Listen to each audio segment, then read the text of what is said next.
Hello, ladies and gentlemen. This is Dr. Barry back with you for another edition of Monday Night Live. We do not have a babysitter this evening, so Nisha is tending to young Beckett. They're going to make a guest appearance later in this video. If you're watching this on the replay, glad to have you. You're always welcome to share these videos on your social media of choice to help me reach more people with this very important health message. This evening, we are going to be talking about the proper human diet for optimum health. And I think that's a very important topic that doesn't get talked about enough by doctors, definitely. And also, I think by nutritionists and dietitians. Everybody is always trying to make you feel comfortable and safe about your diet. They're trying to not judge you, right? And what I'm trying to do here is a little different from that. There are dietitians that'll say, well, I mean, if you want to eat a donut, you should love yourself and not judge yourself and not be hard on yourself. And I'm not going to judge you. But and so in an alternate reality, here I am saying, hey, I'm not going to judge you, but eating a donut's stupid. That's dumb.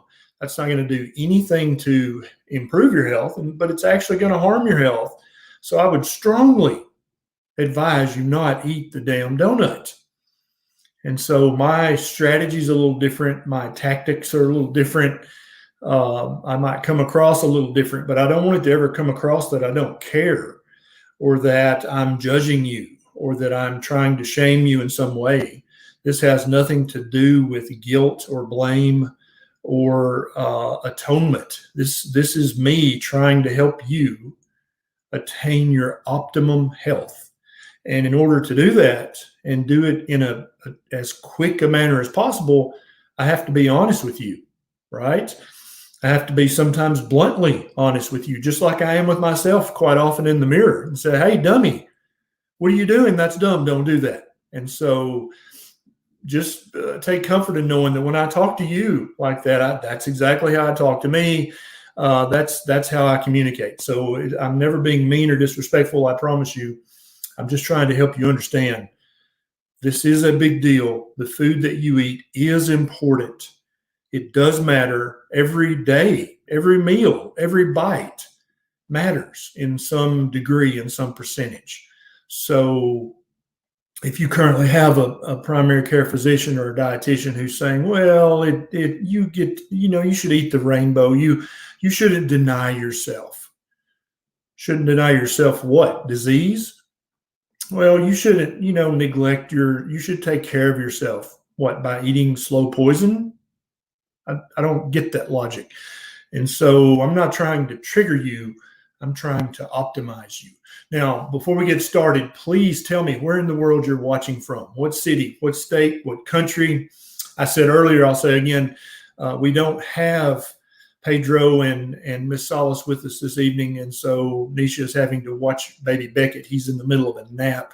Hopefully he will wake before this video is over and they can come say hi. We're planning on that. I think he'll wake up near the end.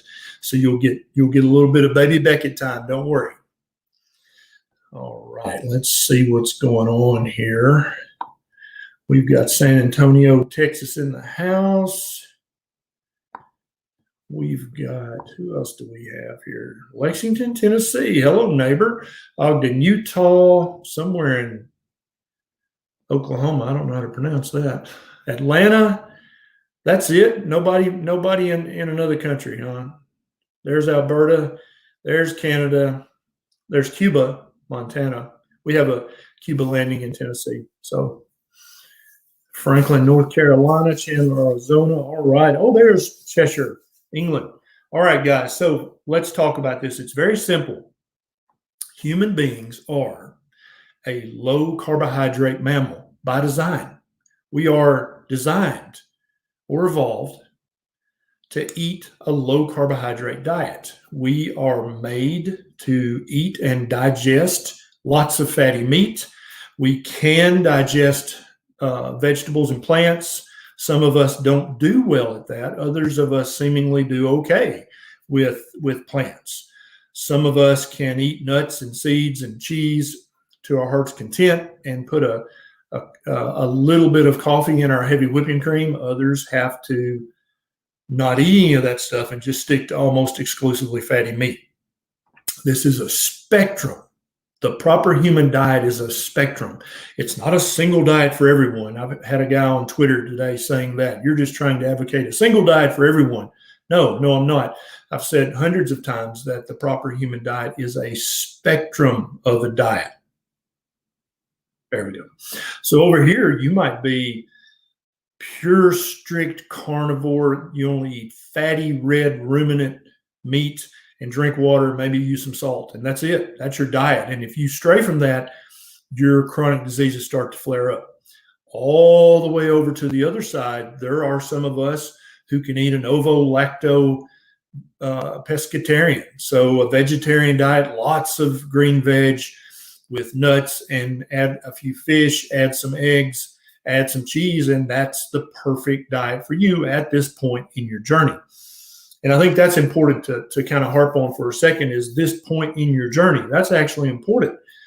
Back when I was first starting keto, I was using fat bombs and I was putting a little coffee in my heavy cream, eating tons of cheese, not the really best quality cheese either, Velveeta and string cheese and stupid crap like that. That worked for a while, but then that stopped working. And from my perspective back then, I considered that a stall. I was stalled. I couldn't lose any more weight. I still had some inflammation, still had a little bit of reflux, but that really wasn't a stall. Basically, what I had done is I had reached the maximum of potential for that particular point on the spectrum of the proper human diet. So I could either be happy with because I definitely felt better than I did when I was eating the stupid American diet, but I still felt like I could feel better. So I had a choice to make. I could have very well said, and many people do, I feel good enough right here. I'm not giving up my nuts and my cheese, my Velveeta, fake cheese. I'm not giving up my spaghetti squash and my, I love this stuff. I'm okay. I'm going to stay here. And that's a valid choice. As long as you understand that is a choice. But I wanted to feel better. And so I kept removing things from my diet. And at no point did I feel that was restrictive, because at each point, after each removal, I felt better physically and mentally. And that's not restriction. I don't feel restricted. I don't feel like I'm being punished. I don't feel like I'm, missing out. I mean, if you offered me the most yummy queso made of Velveeta right now, I would happily say, nah, I don't think so, because I know that's going to flare up my heartburn and my reflux, and I'm going to start to have little joint aches. And I would rather be pain-free than eat that delicious Velveeta queso. Does that make sense? And so at any point on the spectrum of finding your optimal diet, you may compromise, and that's okay. You're a grown-up. You get to do that. You might say, no, look, I understand I might feel better if I went strict carnivore, but I want to eat these foods, and I'm happy. I'm content with how I feel. So I'm not going to keep going. I'm not going to keep moving on the spectrum. I'm going to stay here.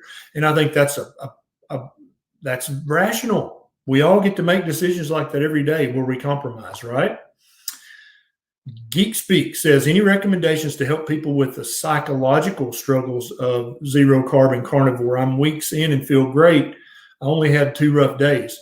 Yeah. And so really, most people notice such an improvement, Geek Speak 10, with the carnivore diet, such an improvement in their mental ability, in their mental status, in their emotional status, in their mood, that it's really not a struggle.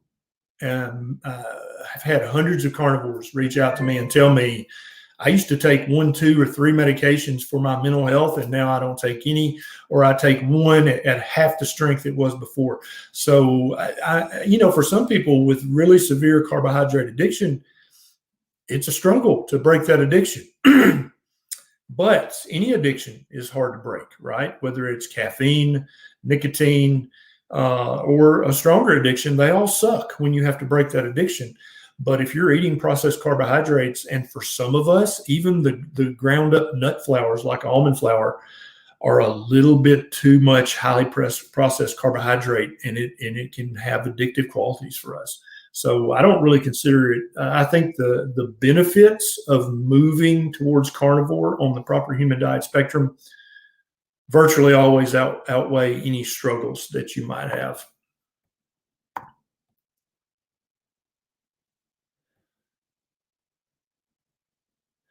Does keto, whoa, where'd that go? Man, they're going fast. Sorry about that. Type it again. I'll try to catch it next time. Thoughts on grass-finished red meat and colon cancer, please. Rose, I actually have a YouTube video about colon cancer and eating meat. You'll hear a lot of people say that eating meat increases your risk of cancer, any cancer, or just colon cancer, or heart disease. Those are very common myths out there. But when you actually look and say, well, what research are you talking about? They're going to tell you. And then when you go look it up, you're going to realize that that's the exact same research I talked about in my YouTube video. It's observational epidemiological research, which can never prove anything. All it can do is show possible associations. Okay. So if I see a butterfly right before I fall down the stairs, it would be a superstitious thought. Well, maybe the butterfly, maybe that it was so that made me fall down the stairs. Well, no, I just tripped and fell down the stairs. But those two things are associated. But just because two things are associated does not mean one caused the other.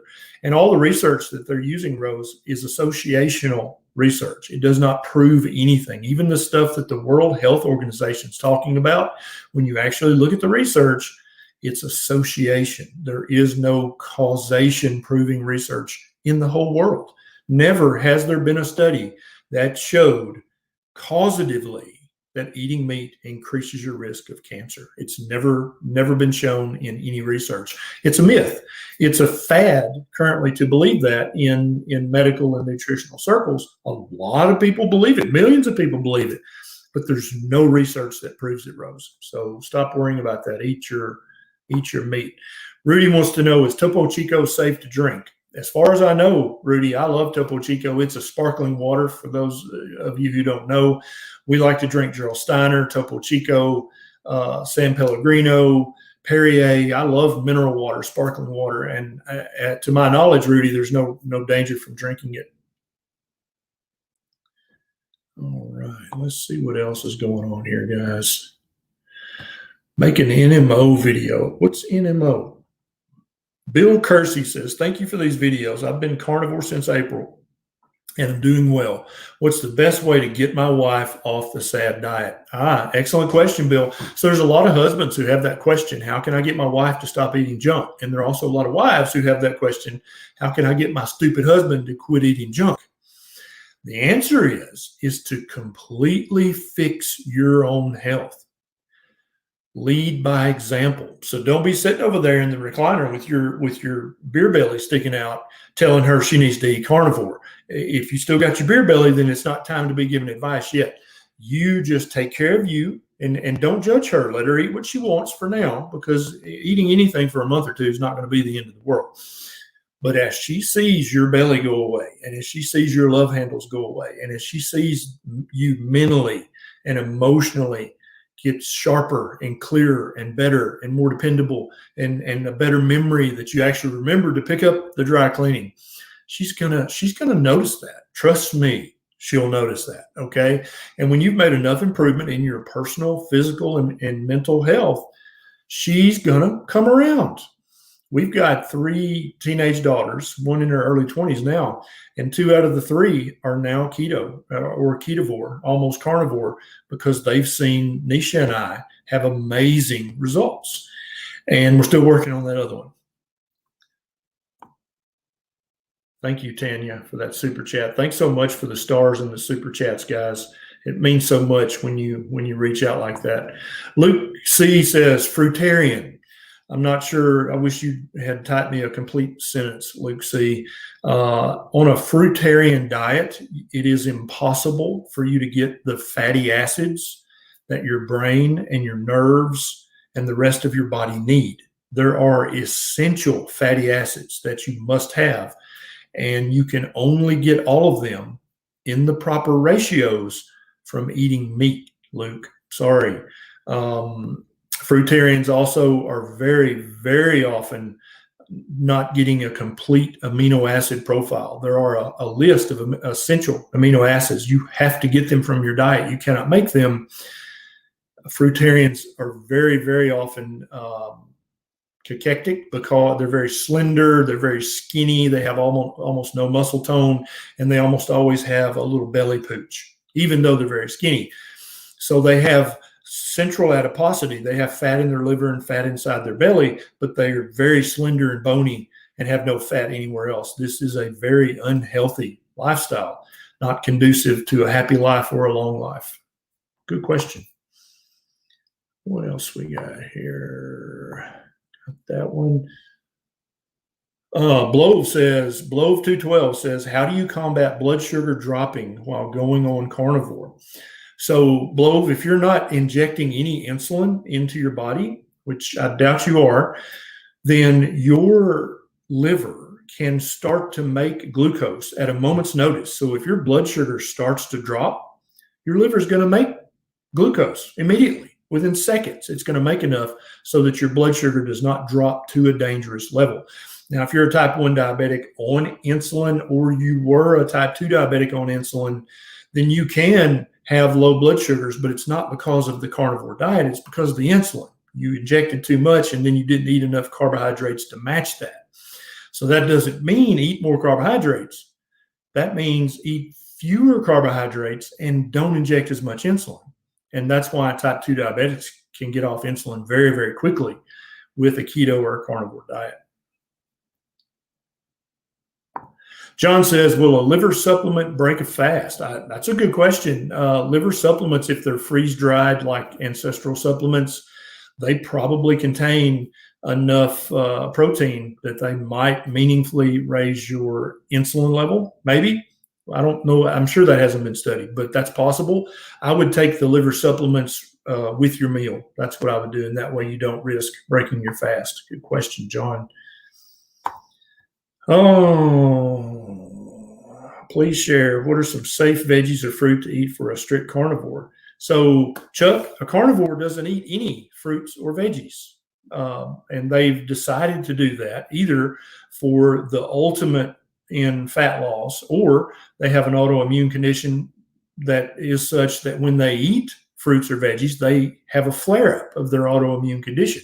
So they not only do they not miss out on fruits and veg, they're very happy not to have flare-ups of their autoimmune condition.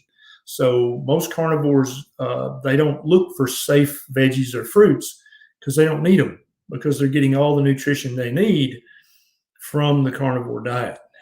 Man, these are going fast. Laura's asking about the mineral drops. If you guys don't know, Keto Chow has a new product. It is a mineral drop, and a tablespoon a day gives you a full list of all the essential minerals that your body needs. And then it also has multiple little trace minerals that there's not an established essential need for, but yet we know that the human body still needs them. I don't know if I have a link in the show notes down below, but yeah, I do. It says mineral drops. Yeah, if you want to check that out. But they're just about the cheapest mineral drop on the market, and they have way more minerals than most of the other mineral drops. You can take them on an empty stomach. A lot of people put them in their fasting coffee, their fasting unsweet tea, or their fasting water, and they just taste salty. And so if a salty flavor, if you think that might cause you to have nausea, then you don't have to take them on an empty stomach, but you absolutely can use them just like the electrolyte drops, because they have all the electrolytes in them, but they also have all the other minerals as well. Let's see what else we got here. And you, as always, you guys are more than welcome to share this video, to start a watch party. You can share it anywhere on social media that you think it will do some good. Whoa, Beth, where'd you go? Dang it. There it is. Beth says, can you cook with the mineral drops? And that, absolutely, yes, Beth. These are minerals, and so they will not break down by cooking them. And I actually use these mineral drops like salt. And so when I broke my fast today at 3 p.m., I had 2 big ribeye steaks. And after they had seared good, I cooked them in bacon grease in the skillet so they get that crust on them. You know that, oh, I love that when the fat gets crusty. And then when they were done, I just took the bottle of minerals and just squirted that on top of my steak. It just tastes like salt. But not only was I getting sodium and chloride, but I was also getting magnesium, potassium, cobalt, manganese, iodine, and all the other minerals that we need. So I love that. And that's also a great ninja trick. You know, I love my ninja tricks. If you have a family member who's not eating keto and they don't want any of those mineral drops and, you know, they're just an old stogie, you can, when they're cooking their macaroni and cheese, you can just walk by and put a squirt of mineral drops in there. And so that, now, don't hear me wrong, that don't make the macaroni and cheese keto, but it does help them get some minerals in their diet, because macaroni and cheese ain't got no minerals at all. Okay. But if you walk by and squirt a teaspoon in there, they just got some iodine and molybdenum and potassium and all these other things that they absolutely need to help to improve, hopefully improve their mental function enough that they'll stop eating the damn mac and cheese. Right. But yeah, you definitely can cook with them. Let's see, guys, what's going on here. Yeah, Sandy, I don't think everybody needs the mineral drops. That's a good question. But people who are still eating paleo, low carb, a lot of times they're still not eating enough organ meats to get everything they need. The mineral drops can serve as a very useful bridge for people like that. It's a good question. Who is this? Ada Kidane says, thanks for the great videos on NAFLD. That's fatty liver. So sad to see how much this disease is blown off by family doctors and internal medicine doctors and GPs. I totally agree. Their sentiment is that it cannot be reversed, even though there are so many people that have. Why do you think this is? Well, the reason that it is because it has not appeared in the 1 or 2 medical journals that they read yet. Many doctors never raise their nose up out of their rut. They put their nose down and they just stay in their family practice lane, or they stay in their orthopedics lane, or they stay. A lot of people do that. But the problem is, as a doctor, especially a primary care doctor, you've got to know a lot about a lot of different things. I used to do a lot of CME, or continuing medical education, on audio cassette back when it was actually cassette. Remember those things? You'd have to put the pencil in and turn it. And so I was subscribed to the family practice edition, but I was also subscribed to the obstetrics edition and the orthopedics edition and the psychiatric edition, because a family doctor needs to know about all that stuff. And I feel like that's true about all doctors in general. I don't care if you are a cranial orthopedic surgeon, all you do is operate on skulls and that's it, nothing else. You still need to know about the rest of the human body. You can't just be like a dentist and just know about teeth and nothing else. Don't be offended, dentists. I know you know about more than that. But you gotta understand the entire human body. And most doctors read 1 or 2 medical journals, and that's it. And so until an article, Ada, appears in whatever medical journal they read, they'll have no idea, because they never get on Twitter and read other doctors' posts. They never get on YouTube. They never read outside of their specialty. So they don't know this stuff. They don't know it exists. And then when a patient comes and says, yeah, I want to reverse my fatty liver, they think you're crazy. Like, what are you talking about? You believe in Santa Claus. But the truth of the matter is, you can absolutely reverse your fatty liver. I've never seen a case that could not be reversed with either a keto diet or a carnivore diet. Every single one.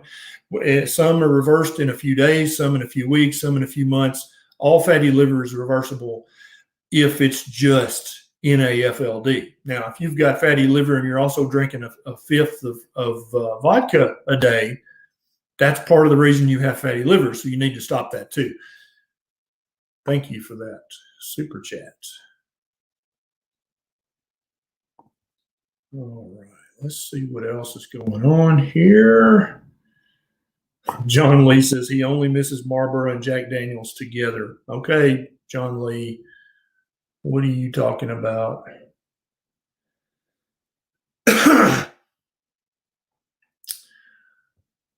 What do I eat if I get a cold or a flu or food poisoning? What replaces the Brat diet? And for those of you who don't know, the Brat diet is bananas, rice, applesauce, and toast. Isn't that right?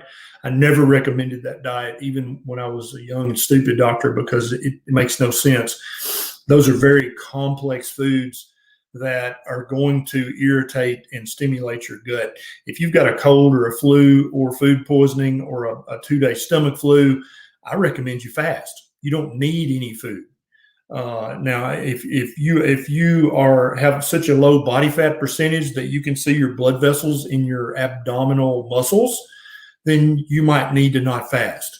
But if you're like the majority of us and you've got a little extra pudge here and there, if you come down with a cold or a flu or a stomach flu or any kind of GI bug or food poisoning, you just need to fast for 2 or 3 days and sip on some salty water. That's all your body needs is electrolytes. You can even put the mineral drops in water, sip on that. You're getting all your electrolytes and minerals, and you're letting your gut rest, which is what it really needs to do.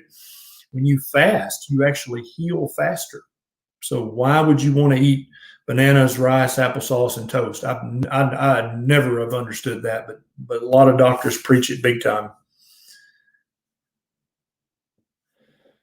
David says, does the keto diet change any as one becomes elderly? It's an excellent question, David. So I think as people get older, and I don't know at what age being elderly begins, because it sure the hell ain't 50. I can tell you that. Maybe 60, 70, 80, 90. How old is elderly anyway? Somebody tell me in the comments. I think as you get older, you should really, really focus on getting enough high quality animal protein. So you need to really focus on eating the extra meat as you age, David.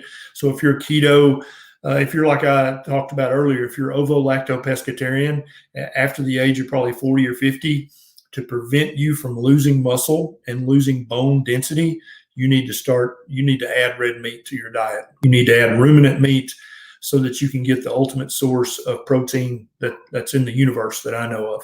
No protein powder, no collagen powder, none of that, no protein bar, protein shake, none of that crap is the best protein. The best protein in the world is T-bone and ribeye. Hey guys, who's ready to see Nisha and baby Beckett? There they are. Hi, you baby. Do not mind the way I look. All we've done today is lay around and snuggle. I didn't take a shower until 5 o'clock, and my hair is still wet. So, but you're still beautiful. Yeah, we're trying to figure out at what age are you elderly. Nikki says that's not elderly. 67 is not elderly. no. I agree. I mean, what age is elderly, you guys? 69 is not, 63 is not, 70 is not. I agree. I think elderly is more a state of mind than anything else. When you decide to lay in the recliner and act old, you're elderly, whether you're 25 or 95. Robert says, hi, I have been doing the Atkins diet religiously, walk 2 miles, bike to work, no weight loss, please help. But now, Robert, you also haven't had any weight gain either, have you? And that's a big victory. Come here to me. What are you talking about anyway? Look, you see that baby? Look at that baby. See that baby? Can you blow a kiss? Well, let me kiss. That way. Blow that baby a kiss. Look over here. This way. Blow that baby. Blow him a kiss.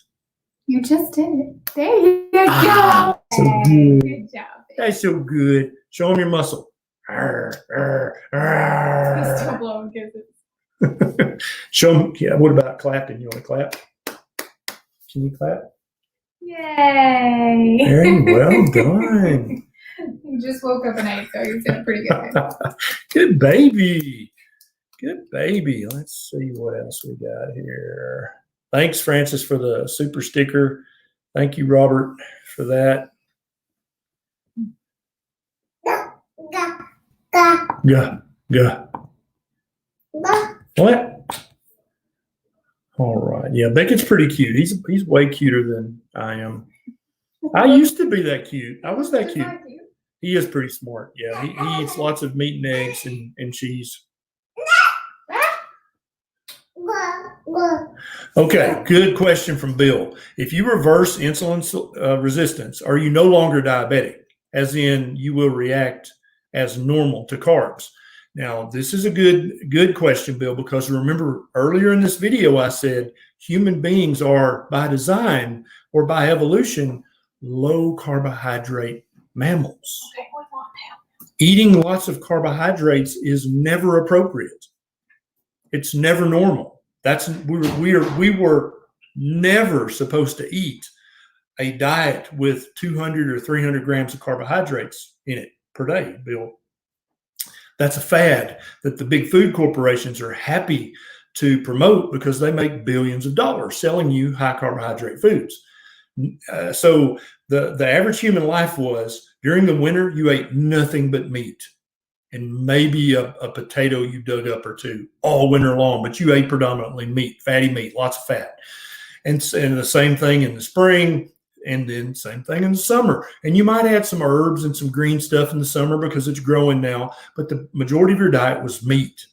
Then in the fall, the berries got ripe and the fruit got ripe, and you ate as much of that high carb food as you possibly could so that you could gain 5 or 20 pounds for the winter. You wanted to gain fat in the fall because if you went into the winter very slender, you might possibly starve to death. So the only time it's appropriate to eat a high carbohydrate diet, Bill, is if you're trying to put on fat, because that's what human beings have used carbohydrates for as a tool. Back 1,000 years ago when we were smart, we used carbs like that as a tool. We would eat them to get fat for the winter so we didn't starve to death. We would have that stored fat to burn as fuel.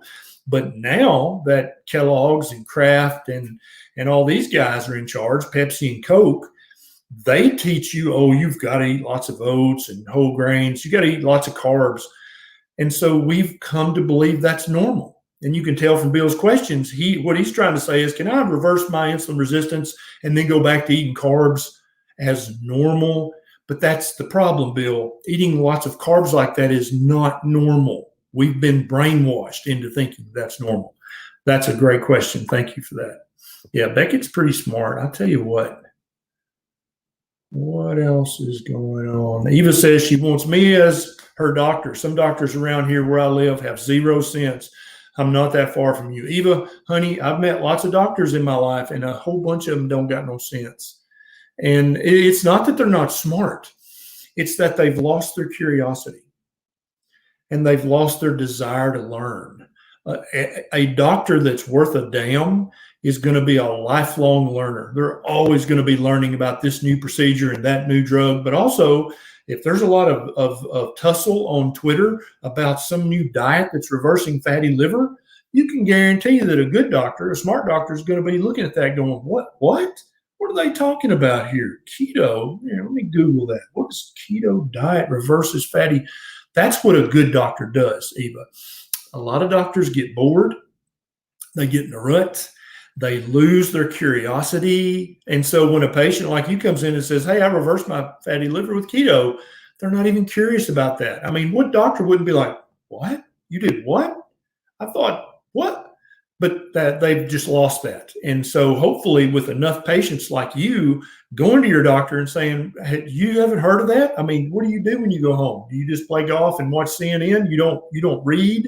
You don't Google stuff? Because you should, because there's a lot of new stuff out there. Thank you for that, Eva. I had to vent just a little bit there, didn't I? Let's see.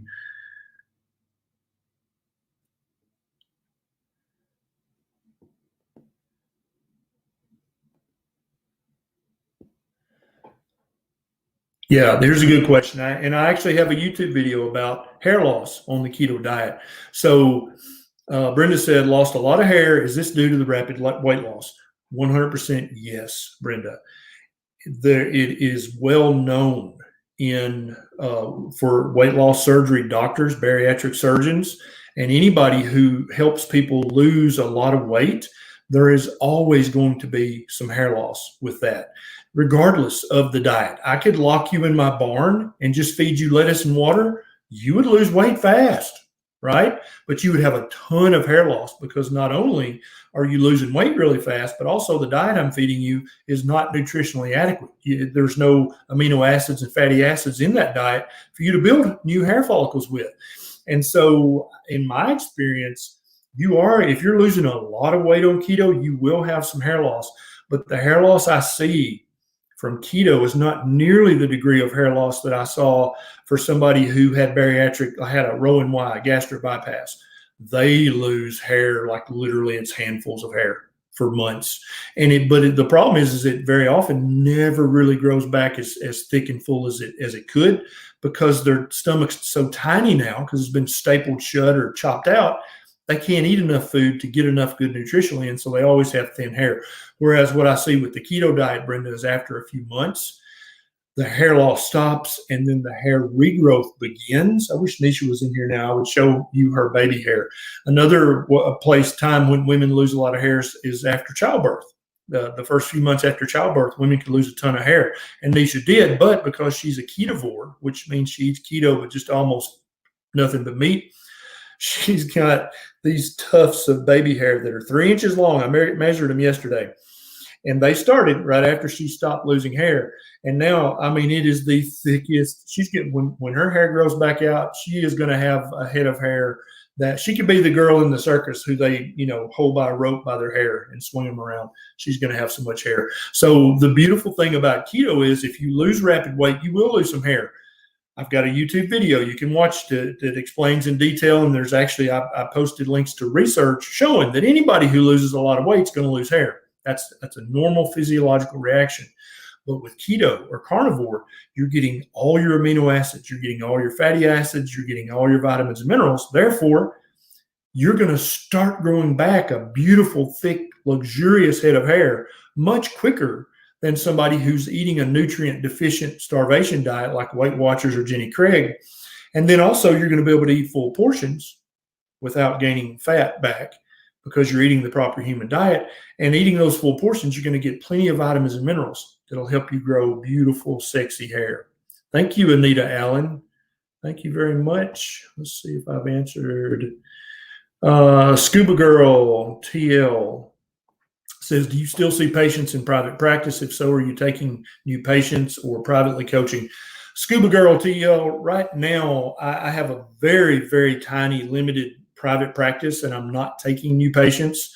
If it hadn't been for the virus and for the economic downturn, I would probably already have a small clinic open. But right now, we're saving up our nickels and kind of waiting for the virus to die down so that you can have a normal practice. And at some point, I am going to open a small private practice open to the public in the Nashville area in the next few months. But as long as this virus is doing all this, I'm just going to keep doing social media right now and wait for everything to kind of get back to normal. Thank you for that. All right, let's see what else is going on. Thank you, Aaron, for the super chat. Thanks so much for all the stars, guys. You guys are the best. American Princess asked one of my favorite questions. Is it okay for a diabetic to eat whole eggs with heart problems? Thank you. American Princess, you should 100% eat as many eggs as you enjoy every single day for the rest of your long, healthy life. Eating eggs in no way causes you to have diabetes. Eating eggs in no way causes diabetes to get worse. When you're eating eggs and not eating carbohydrates, your diabetes is actually going to improve. Eating eggs, the American Heart Association just came out and said just the other day in a press release that eating eggs has nothing to do with heart disease. There is no amount of eggs that you can eat to give yourself heart disease. Yet, you see how what I was talking about earlier, even though that's complete horse crap, people like American Princess, they've heard it from their mom and their next door neighbor and probably from their doctor, and they just believe that it's true. No, I'm a diabetic. I can't eat eggs. What are you talking about? 100%. Not only you can eat eggs, but you absolutely should eat eggs to help improve your health, improve your diabetes, improve your heart problems. The eggs didn't cause any of that, honey. It was the carbohydrates that cause the diabetes unless you're type 1, in which case it was the carbohydrates that caused your diabetes to get worse. Eggs are a gift from the Creator. Okay, eggs are God's gift. If you didn't eat an egg today, that's your fault, not mine. Thank you for that question, American Princess.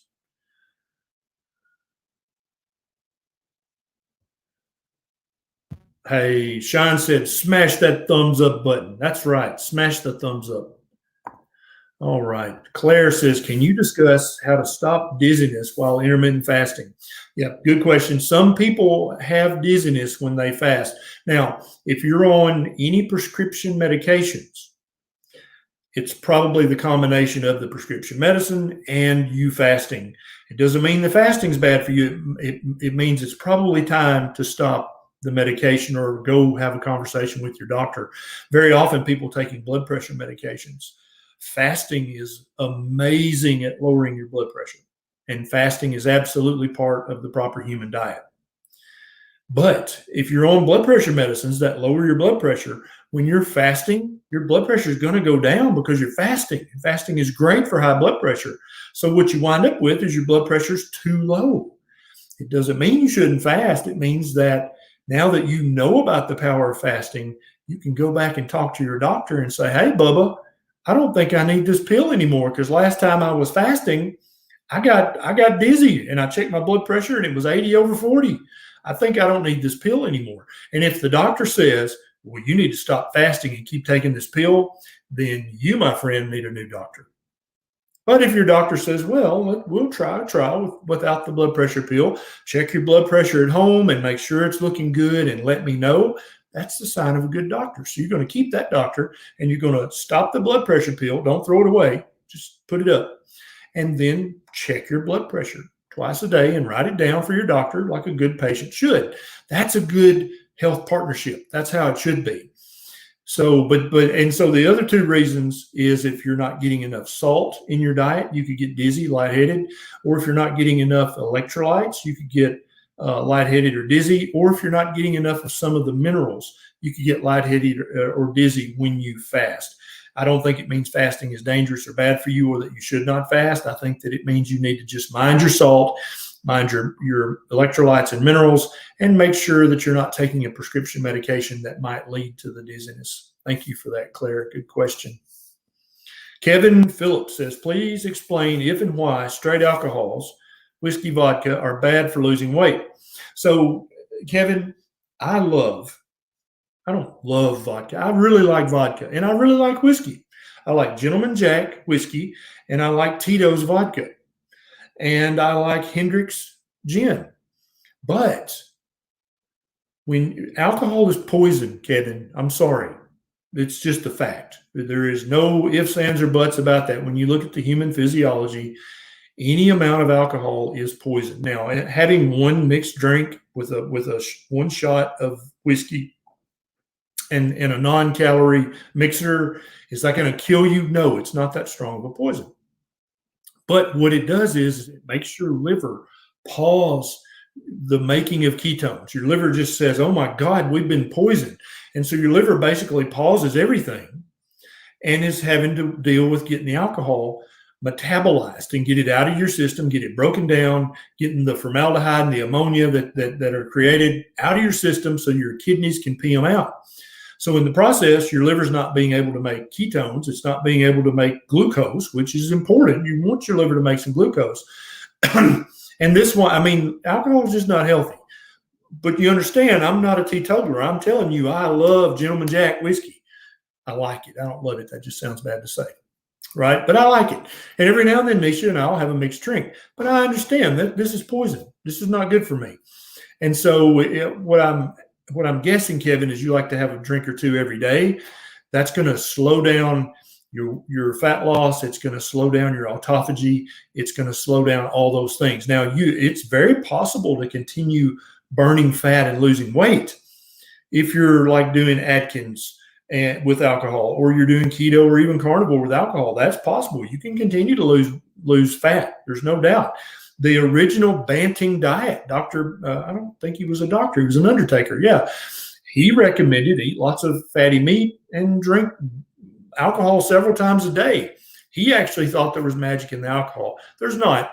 The magic came from the foods that he was eating and the foods he was avoiding. But you can drink some alcohol and still lose weight, but that doesn't mean it's good for you. Thanks for that. Let's see. Amber says, have you ever seen or heard of patients with endometriosis and/or adenomyosis have symptoms go away or decrease when faithfully doing keto or carnivore? Yeah, Amber, I have been in contact with multiple women who had very large fibroids that got better and got just slowly would shrink over the months. We've talked to multiple women who had quite severe endometriosis, and their symptoms with each cycle were less severe, less severe, less severe, as long as they were adhering. And really, if you have endometriosis or fibroids or adenomyosis, I really think you should be either ketovore or carnivore, at least until you calm that down and get it gone, get it in remission. And then if you want to try it and back in some veg, you can. I almost consider carnivore to be the therapeutic strength of keto, or like carnivore is prescription strength keto. So for the majority of people, keto is all you need. It works great. Lots of different delicious food. For some of us, we've got to tighten it up to the prescription strength keto, which is carnivore. And then once you've solved the problem, you can experiment with adding back in veg and see how it goes.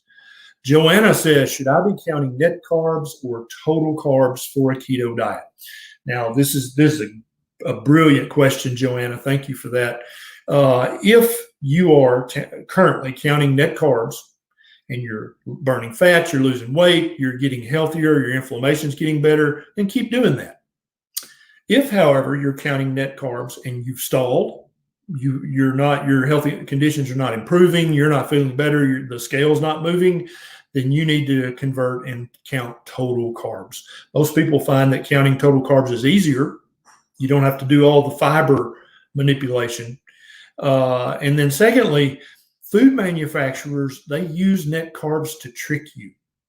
One time, my friend Kim Howerton, she's the ketonist on Facebook and YouTube, she actually calculated, she said, I'm going to eat 20 net carbs a day.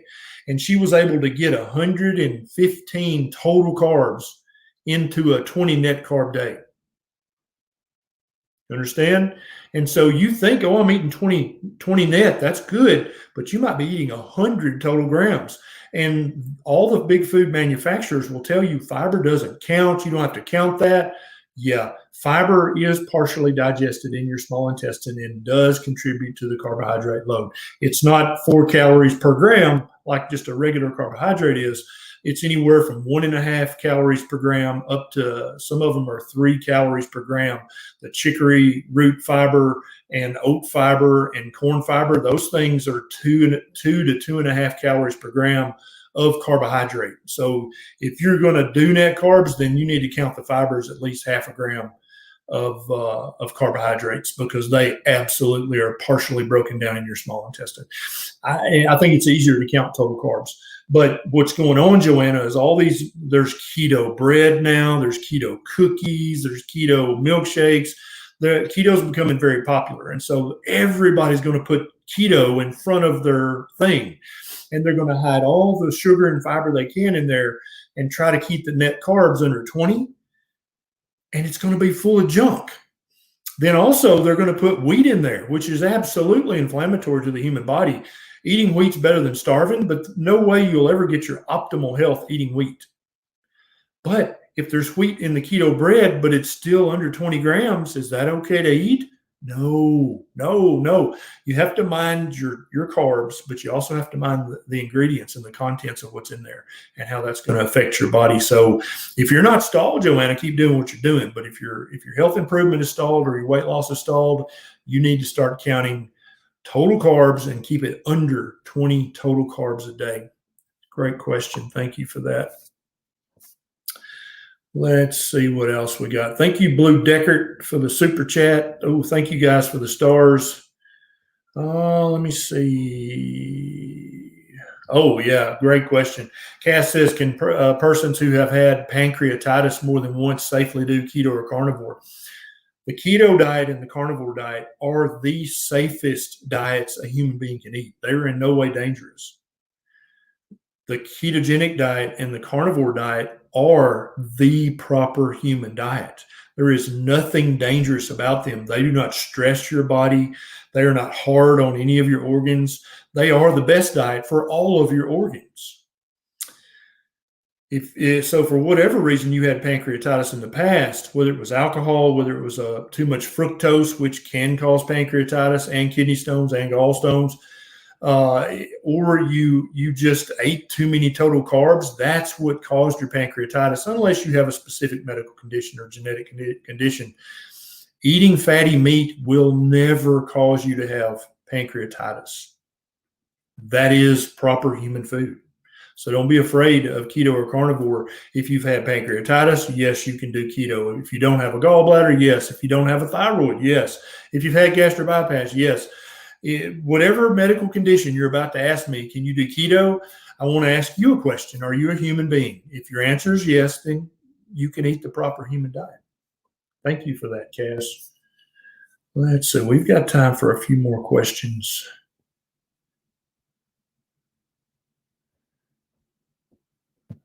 Carla says, how do we find a doctor like you? I have a video on YouTube. Surprise, surprise. It's called How to Find a Low Carb Doctor Near You. In this video, I've got 6 or 7 different web addresses that you can go to. And these are worldwide websites. It's not just in the US. You can type in your postcode or your zip code, and it will tell you where the nearest low carb, keto, carnivore doctor is. Just go to YouTube, search Dr. Berry, How to Find a Low Carb Doctor, and you'll see the video. Look down in the show notes, and you can click on each of the websites. DietDoctor.com is one of those websites. And then you put in your zip code or your postcode, and it tells you, hey, there's a guy that's 27 miles up the road that's a low carb doc. That's how you do it. Yeah, Joanna, I promise you, total carbs will never do you wrong. Total carbs will always, the total carbs are like a good man. They will always tell you the truth. They will not let you down. They will not betray you. They will not lie to you. Net carbs will cheat on you. Yes. Ray says, hit the thumb, hit the like. I love it. Thank you, Ray. Yeah, okay. So here's a common myth. Kim says, Dr. Berry, I was told by a pathologist whose wife is an oncologist that it is the hormones injected into the cattle that causes breast cancer. She did her own long-term study. Was she incorrect? Yes, respectfully, she was incorrect. But, well, now let me rephrase that. Currently, she is incorrect. In the past, for a few decades there, farmers were injecting their cows and chickens and pigs and every other animal they could get their hands on with all the growth hormones they could get them on because they were legal for a while. They're now illegal to do that. They can't do any of that foolishness anymore.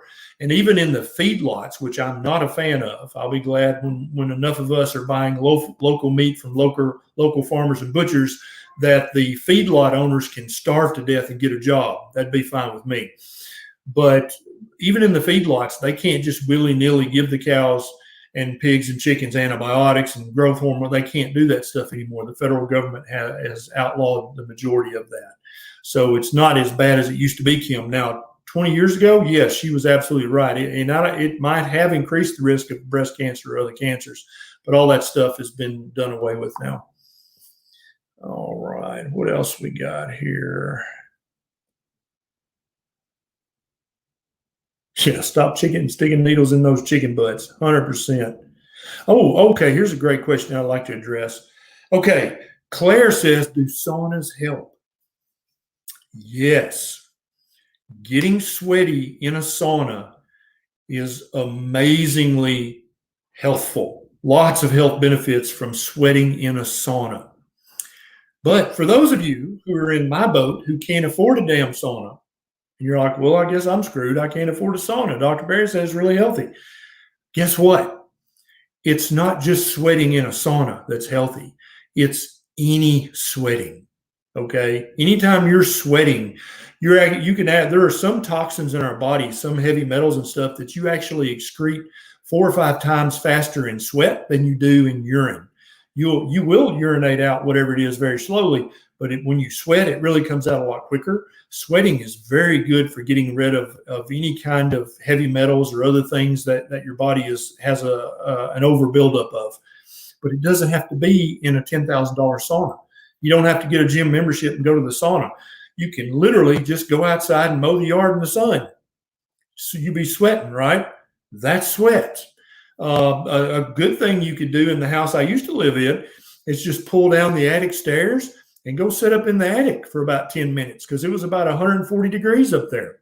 And I could have done that every day for free. You understand? Go if your car's sitting out in the driveway in the sun, go sit in your car for 10 minutes. I guarantee you it's about 120 in there. You'll sweat, and you'll sweat out the same heavy metals and toxins that you would have sweated out in the expensive sauna. So 100% yes, but a lot of influencers out there, they've got an affiliate code and a link, and they're trying to sell. I saw one. It looked like a zip up pup tent. And I guess you put hot rocks in it. I don't know how the thing didn't melt, but you put up your little pop-up tent, and then I guess, I don't know, put some hot rocks and you zipped it up. So you're like in a little pup tent in the middle of your bedroom, and that they call that a sauna. And this influencer is like, you can get 20% off. And I was like, I'll pay you $20 to keep it. How about that? But you don't need any of that stuff. None of that stuff is necessary. It's the same way with the red light therapy thing. There definitely is research showing that red light therapy is good for you, but all you got to do to get red light, you know how you do it for free? Go outside and take your shirt off in the sun. That is the ultimate. It has the full spectrum of light. And during the daylight, during daytime, you need red light and blue light. So go out in the sun, take your shirt off. There is no red light that you can hang on your bathroom wall that's better than the sun. Save your money. Just get some sun and then go sit up in the attic for 10 minutes and sweat. Boom, you're golden. And you didn't spend a penny. I'm always trying to save you guys money. You know that. All right, guys. That's going to do it for this evening. Thank you so much for joining me. Now, tomorrow night, Nisha and I will be live at 6 p.m. Central Standard in our private Facebook group. And the way you get in that group is to either be a Facebook subscriber or supporter. Forget which they call it. Or you can be a patron on patreon.com. Either way, and that gets you in that. So if you didn't get enough of me and running my mouth tonight, you can actually join us tomorrow night, and we do the whole thing is Q&A, and there's way less people. And so we get to answer almost everybody's question that has a question. So if you want to do that, that's there. If you don't, I'll see you next Monday night for the next Monday Night Live. Thanks so much for the stars. Thanks for the super chats. Thanks for hitting the thumbs and the likes and sharing and all that stuff. You guys are part of our Proper Human Diet family, and we love you just like family. I'll see you next week.